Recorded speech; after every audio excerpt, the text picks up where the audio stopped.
This way, as one end is building tension, the opposite end is releasing tension. And this way, we can get a little bit more of a pulling in either direction and get a little bit more of a gliding motion.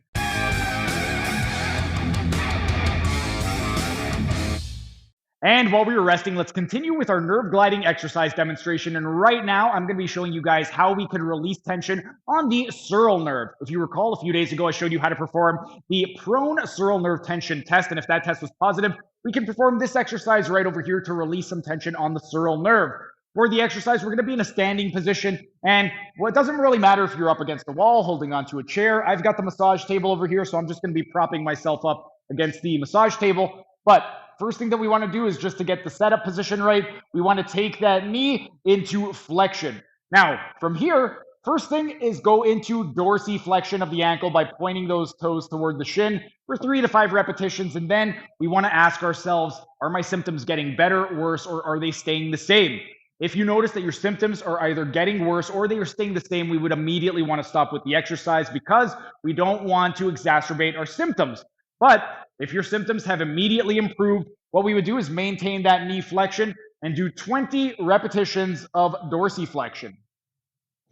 Let's say you've done the dorsiflexion and you still haven't noticed a reproduction of your symptoms. What we could do to build tension on the nerve is go into inversion of the ankle. Inversion, we're turning that sole of the foot inward toward the midline.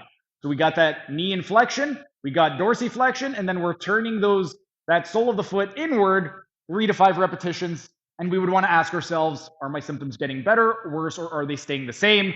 If we notice that our symptoms are getting worse or staying the same, we would immediately want to stop with the exercise. There's no need to continue and exacerbate our symptoms. However, if you did notice an immediate improvement while maintaining that knee flexion and dorsiflexion, we're going to do 20 additional repetitions of inversion.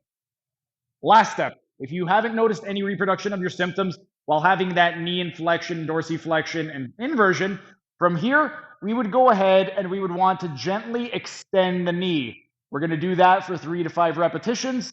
And then we're going to check in with ourselves and ask ourselves once again, are my symptoms getting better, worse, or are they staying the same? If we notice that our symptoms are getting worse or staying the same, we would immediately stop so that we don't exacerbate our symptoms. However, if our symptoms are getting better, we are going to maintain that knee flexion, dorsiflexion, inversion, and do 20 repetitions of knee extension. That's if we want to do it a little bit more statically. We could also perform this a little bit more dynamically. So if we wanted to perform it dynamically, what we would do is take those 3 motions and we would want to add tension at one end while releasing tension at the other. That way we could get more of a gliding motion of the nerve. So this exercise has 3 components to it. Once we have our setup position, we have the dorsiflexion, the inversion, and the knee extension. So what we could do is with the knee flexed, we could go in this position right over here, we could go into dorsiflexion inversion.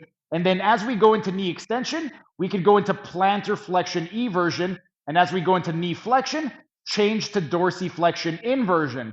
This way, as one end is building tension, the opposite end is releasing tension. And this way, we can get a little bit more of a pulling in either direction and get a little bit more of a gliding motion. So those are a few of the different ways in which we can perform this exercise in order to release some tension on the sural nerve. If you have scored positive on any of the sural nerve tension tests, or if you just have typical sural nerve pain, let's say you have radiating pain along the calf or any type of tingling along the lateral foot, that is when we would perform this exercise right over here. During the next rest period, I'm going to be showing you guys how to release tension on the medial plantar nerve. But for right now, our rest period is up. It is time for set number 8. That was just a tiny taste of what can be found in my members only section. If you enjoyed it, become a member for only $5 a month to get access to hundreds of member only videos.